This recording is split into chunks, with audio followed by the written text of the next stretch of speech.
You have a Cincy fan talking with LP, and this is your boy LP. Let's hear it.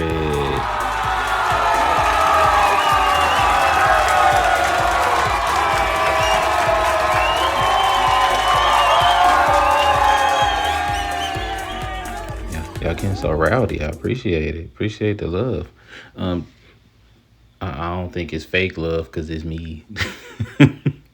Nah, man, but I mean, real talk. I used to say stuff all the time, like I'm my biggest critic, I'm my own worst critic, and I kind of flipped that. I feel like I'm my biggest fan, and you gotta be, you gotta be your own biggest fan out here. That's really how it should be because a lot of people don't know how to talk to themselves. I feel like if you talk to people the way you talk to yourself, people would think that you really didn't like them. So I'm a strong believer in being positive to yourself because a lot of people forget to do that. So I'm always big on bigging up me. I don't think it's conceited. It's more like if you don't feel like you are great, it's hard to convince other people that you are. You feel me? So you got to be like that. So out there, yeah, you run this. You the man. But looking at the feedback, looking at who listens to the podcast, you the lady. But either way, you run this, so you keep it pushing out here. You know, if you didn't hear the fans, the ones that I manufactured just now, when you heard them cheering, you got a Cincy fan talking with LP, and it's your boy LP. Last week was crazy. First week of school. We'll jump into that. We'll also jump into some crazy stuff that somebody that I really like as a hoop player that they kind of spit out their mouth. So we're gonna jump into that as well. But first we're gonna talk a little bit Olympic talk. It just passed, but we're gonna go ahead and jump into it. Um, I basically have two main takeaways from the Olympics. And for me personally, I thought it was absolutely fantastic. Hold up. All right. I thought it was absolutely fantastic, the Olympics this year. Like, oh, we having issues with the mic. All right. Um, it was, and it's always good. I think, me personally, you got the pageantry. It's like a 4 year build up. You want to see the athletes do their thing, and it was great. It really was. Um, for me, you had a lot of people saying this was the first year that it felt like it was normal again because 2021 didn't feel normal. You had the pandemic and everything. For me, I thought 2021 was great because it brought us back to normalcy. If there were no Olympics in 2021, this year would have felt kind of off. So I felt like it was great in 2021, the fact that they even did it. And I felt like it was awesome this year. Two main things. Number one, man, and it hurt my heart. Well, the breaking competition. It was such a build up for me personally. Me as a hip hop fanatic, I'm like, finally the recognition. Now I'm not gonna hold you up. Not sure how breaking became a sport. I don't know. I'm like, how are we gonna score this? Then I saw the scoring system and I thought it would work. And then I saw it implemented and I'm like, hmm, I don't know. And you had a girl from Australia, and there's no way I'm about to sit up here and like disrespect this lady. She wasn't very good, but I don't think saying that she wasn't very good is disrespectful. Now, talking about her character and her personality and attacking her and saying all types of stuff, about her as a person, that's crazy.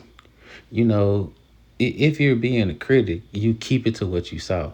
And she did not do very good. Like it was a bad performance. Now I heard that, she studied hip hop and things like that. And you can do that, and that's all well and good. As an educator, I feel like I understand more than most that what you do in the classroom, no matter what it is, what you do in the classroom pales in comparison to when you put it out on the field. And that could be any field, the football field, the teaching field, the doctoral field. It doesn't really matter. What you do in the classroom is kind of sort of sanitized when you compare it to what you do for real because there's so many variables to it. You never really know how things are going to turn out. When you see it in the classroom, it's more like the scenarios are very detailed. This happened, then this happened, then this happened, easy to predict. When you get out here in the real world, it doesn't work that way. I mean, as a teacher, I very rarely see a scenario in my classroom that happened in one of my books. It don't work that way because everybody's so different. And I feel like with her, it takes a certain skill and not really a finesse, but a certain freestyle with the beat to be a good breaker, to be a great break dancer. And it just looked like she was so clinical with it. And the best B boys and B girls that I've ever seen, like in the hood and whatnot, they just go with the flow. It's not rehearsed or none of that. They just kind of get to it. They have their things that they do, that they always do, but it changes with the beat. They might go slow sometimes. They might pick it up. They might spin on the head, do the little wheelies and all that, but you never really know what's going to happen. And I just felt what we watched during the Olympics, it was just so clinical. I'm not about to sit up here and be like, there should have been more black people. Nah, man. We can't say that we want hip hop to be a global phenomenon and then get upset when we see the global phenomenon take place in front of our eyes.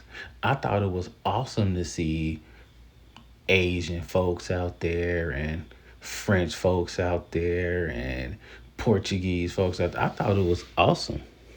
I mean, my main thing is we go so hard as black folks to put our stuff out there. And then some of us get upset when our stuff is put out there. I mean, we can't gatekeep so hard. Now, I get it in this instance because they sanitize. And I think that's the worry with us as black folks. Like, we don't want to see our stuff put out there for the world in a form that's not our form. Like what we saw during Breakin, that's not what we saw when it first came out in the 80s. That wasn't Boogaloo Shrimp. That was not Turbo and Ozone. Like it was not. And I won't say we felt cheated, but we was like, this is just another case of people taking our stuff and cleaning it up and shining it up and putting it out there in this distilled form. And it kind of sucked to see that, but it was great to see it. It just didn't look like what we wanted to see, which is kind of to be expected because they not ready for the real deal, Holyfield. Not for real. I'm, I'm just saying. So there was that.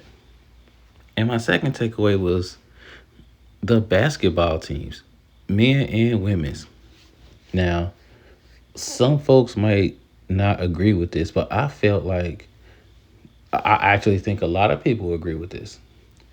The men and women, the basketball teams this year, what they did was absolutely tremendous. To beat both French teams in Paris for the gold medal. That's absolutely amazing. You guys don't understand how difficult it is to do something like that in a place where everybody is against you. You might have your small little legion of fans, but that's pretty much it. It's you, the 30 fans you got against everybody. You against an entire country. Like, here's how intense it was. When the men's team beat the French team, the French got the silver medal. And you know that the gold medal team gets their anthem played, right? The French squad finished the silver medal. The entire arena started singing the French national anthem. You know how insane that is? Like, you know how wild that is? And they were second place. So you now, I'm not gonna hold you up. That was an amazing scene. I was looking at that like, whoa, they really riding for their squad. But on the other hand, it really brought home how difficult it was for them to do what they did. And then the women's team, they come out and hey, it was touch and go. But they pulled it out. Had homegirls told, been behind the line, they might still be playing right now. But it just goes to show how difficult it is to win something like that on foreign soil against the team where you are. It's crazy. And I heard people dissing the men's team. Like, I can't believe it was that close. They lost to a bunch of Evan Fourniers and all of that stuff. And I'm like, man, check it out. Look at the NBA right now. Name the 10 best players. I guarantee you, half of the people you name are not going to be from the U.S. You're going to say Shea Gilgis Alexander. You're going to say Luka Doncic. I mean, you are. You're going to say Giannis. You're going to say Jokic. I mean, that's four right there. And then if you keep going down the list, you run into your Jamal Murray's. I mean, Josh Giddey's out here doing his thing. Joel Embiid, even though he played from the U.S., he's from Cameroon. I mean, there are so many players that are not from the U.S. that are absolutely balling. It's not like it was back in the day. It's not like 92. It's not like 96, where you can just kind of roll out there with the name recognition and be like, look, we're about to pop you out by 50.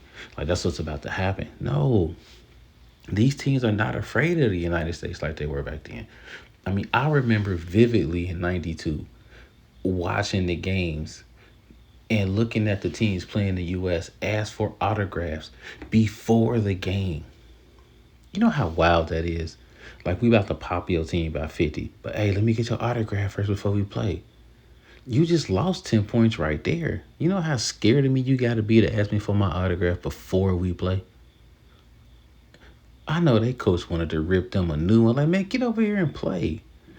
It's not like that nowadays. Nowadays, it's like, I'm in training camp with you, cuz. I know you dribble left every time it gets sticky. Like, I know this for a fact.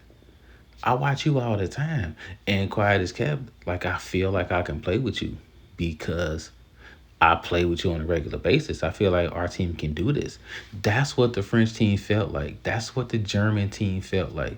That's what the Canadian team felt like. I mean, when you got Victor Wembanyama on your squad, who like 7'3" with a J and dunking like Monstar Space Jam dunk, I feel like you got a shot.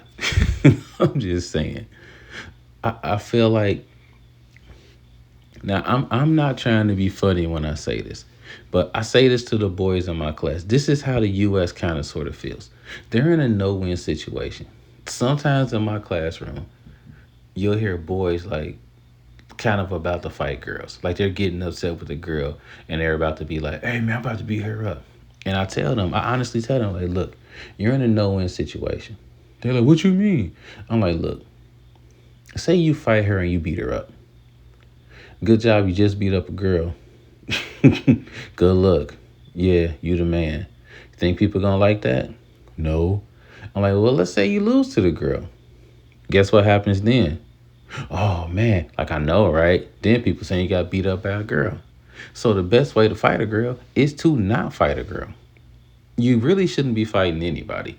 But for a boy to fight a girl, it's kind of like, what are you doing? Like, you shouldn't be fighting her in the first place. Like, it doesn't matter how big or how small she is. Like, you're not putting your hands on girls. That's insane. Plus, on top of that, even if you win, you lose because you shouldn't be hitting her. And if you lose because you got beat up. That's the U.S. situation right now. That's what they're in. They have to win every game by 35. If they win by 10, oh my God, I can't believe it. Y'all almost lost. And then you play a team like South Sudan, and it's like, oh man, that's crazy. Not realizing that South Sudan is a team full of like 6'6" dudes, like all the way around. Like, your point guard 6'6". Then Your small forward like 6'10", and they all can ball. But the U.S. don't get credit for that. It's more like, y'all should have won anyway. They're in a no-win situation. I applaud this team. I really do because what they did was amazing. And then on top of that, they're not gonna get love in the U.S. anyway because everybody thinks they should have won, even though the playing field is vastly better than what it used to be back in the day. I'm just saying, shout out to the men's and women's squad for bringing it home because it wasn't easy. I don't care what nobody say. Um, so I got two more things before I jet out. Um, my first one is about the crazy stuff Anthony Edwards said, and you know what? Anthony Edwards is like, I'm not saying he's my dog. I don't know him, but when I pick like the top five best hoopers like out right now, that's like young, he's in the top five. He can ball. But this is what he said about ballers back in the day and their skill level compared to now. Ahem. I didn't watch it back in the day, so I can't speak on the Edwards said. They say it was tougher back then than it is now, but I don't think anybody had skill back then. Michael Jordan was the only one that really had skill, you know what I mean? So that's why when they saw Kobe Bryant, they were like, oh my God. But now everybody has skill. Mr. Edwards, you couldn't be more wrong. And I feel like he understands this to a certain extent. Sometimes Anthony Edwards just say some wild stuff, like real talk. But I feel like him more than anybody should understand that to play in the NBA, there's a certain skill set that you have to possess no matter when you play. Like for real. Like there's a certain it doesn't matter if you played in the 50s, the 60s, the 70s, 80s, 90s. It doesn't matter when you played. There's a certain skill set that you have to have in order to be elite. And when I say elite, I don't mean like, all world Hall of Fame. I mean just to make the team. Do y'all realize that the person that got the two-way contract in the NBA, that person that barely made the team, he can go into any rec center right now, or she can go into any rec center right now and put up 60 easy. Like y'all can look this up on YouTube. I remember watching the video where Fred Van Vliet, he was like a point guard for the Raptors. I believe they took the title with him or something like that. This was like before he was established as a baller. He was in the gym and they were like putting, just randos that could kind of play against him. He was mopping them up. And he's not a super tall dude. He was scraping everybody. And he was making it look easy. I mean, it was like he wasn't even playing full speed. And Fred Van Vliet, he's not like the number one point guard in the league. He's also not one of the worst point guards in the league. He can ball a little bit. But when you pick your top 15 point guards, you're not saying Fred Van Vliet. He was scraping them, y'all. He was giving it to people with ease. It takes a lot to just be sitting on the sidelines and never take off your jersey. To get to that point, you had to dominate in high school. You had to be the man in college just to get to that point. So to say that the skill level is lower than, like there was no skill level back then, is crazy. That's one. And for two, now, when I say this, you talking to like a basketball head. Like in the 90s, you know how the kids now, like, they know all the players and all that. That was us in the 90s. We knew all of that. And if you follow the pod, you know when I say this, I hated Michael Jordan with a passion because my squad is the Indiana Pacers. Those are my dogs. And he was like the impediment to Reggie Miller. Like for real. If there was no Michael Jordan, I'm pretty sure Reggie Miller and the boys would have won the title. At least one.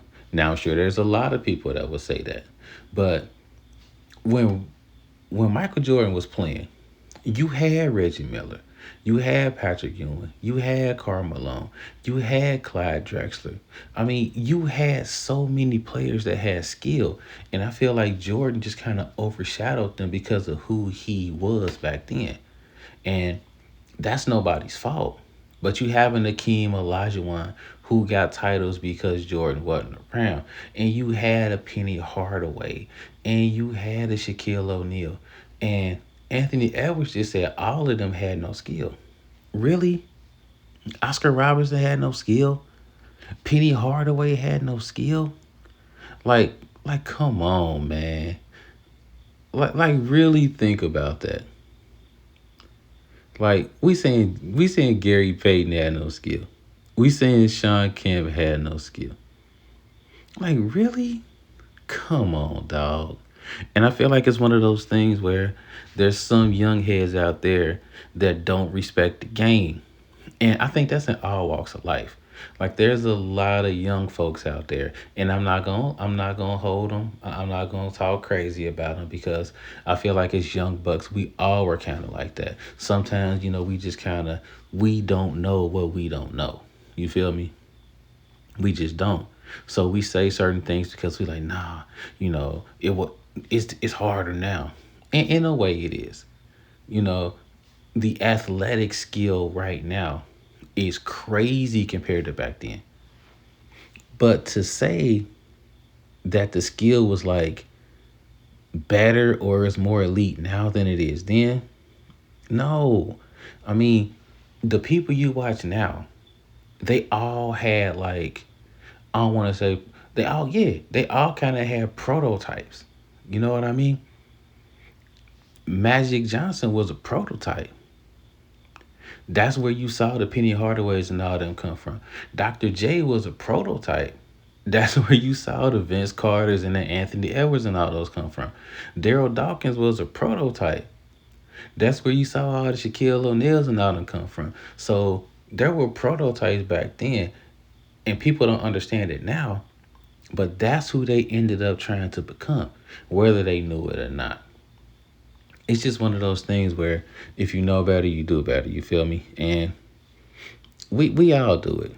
I just feel like every genre, every generation needs to respect the ones that came before them. And us older heads, we need to respect the ones that's doing it now because they're doing stuff that was unthinkable back then. And I feel like if Anthony Edwards would have said that, he would get like universal support on this because the stuff they're doing now. I mean, we saw Vince Carter do it. We saw Dominique Wilkins do it, but you only saw like a certain number of people do it. You're seeing a lot of people do it now. You know what I mean? As far as the dunks and the threes and all of that. If he would have stuck with that, you got to agree with that. But to say there was no skill, my boy, no, that's just crazy. It really is. So, and y'all got to understand one more thing before I wrap that part up. Everybody's going to get old. You feel me? And 20 years from now, you're going to hear somebody saying, like, man, they ain't have skill like we do now. And they're going to be kind of right. The game evolves. We evolve as people. And the stuff that you're seeing now is stuff that wasn't thought of back in the 90s. And the stuff you're going to see in 2050 is going to be unheard of back then. I mean, Victor, like I keep saying, man, we got 7'3" people that can shoot threes and handle the ball like point guards. Like we really dealing with creative players out here. Like somebody really just created a 7'3" small forward and was like, let's go. It's crazy, man. It really is. Like it's wild. All right, man. Before we jet out, hey man, support your boy. Week number 2 up here in the school system. Um, I'm not gonna say it's tough. Like, there's certain stuff that you sign up for as a teacher. It kind of bothers me when teachers complain about certain things. It would be like, yeah, it's kind of like a restaurant complaining that everybody using the napkins. Dude, you a restaurant. You don't realize people gonna use a lot of napkins? I mean, they eating food, they want to wipe their mouth. just get more napkins because you're gonna use napkins. That's how I feel about teaching. The kids are gonna talk too much in class. They're kids. That's what they do. Kids talk too much. You let them know what they need to do. You let them know if this is a talking part, if this is not a talking part, and then you kind of move from there. Um, the amount of complaining that you hear in a school setting is wild. I mean, it's absolutely crazy. I think I said that before, but it's wild when you hear all that and you kind of look like, dude, why you here? You sure this for you? I'm just saying. Sometimes it can be a lot. We got a lot going on here at home, and then you have a lot going on at school, and at some point you just kind of look and go like, they really expect teachers to be everything: teacher, counselor, support system, check-in person, monitor, um, health liaison. Like, they expect teachers to do a lot for kids. Like, it has gone way beyond the teaching part. And some of this is to be expected. When they did the whole No Child Left Behind thing and they started, making high stakes testing and stuff like that, that shifted a lot of the burden onto teachers. And then you kind of have the people above in support of them, but it's more like, teachers, you got to do this, or everything just kind of goes upstream from there. And it can be a lot. And sometimes you'll kind of see teachers, and sometimes I might be one of them, just kind of going like, dude, this sucks. But this is how I kind of know this is for me. Whenever I have a bad day, like as a teacher, the class is getting on my nerves and stuff like that. We don't get stuff done. I can't wait to get back to school the next day. That's how I know I still want to do this. I'm like, you know what? They got me this time. I'm gonna do this in class. I'm gonna do that in class, and we're gonna get it together. Like, if I lose that, that's when I'll know. Like, you know what?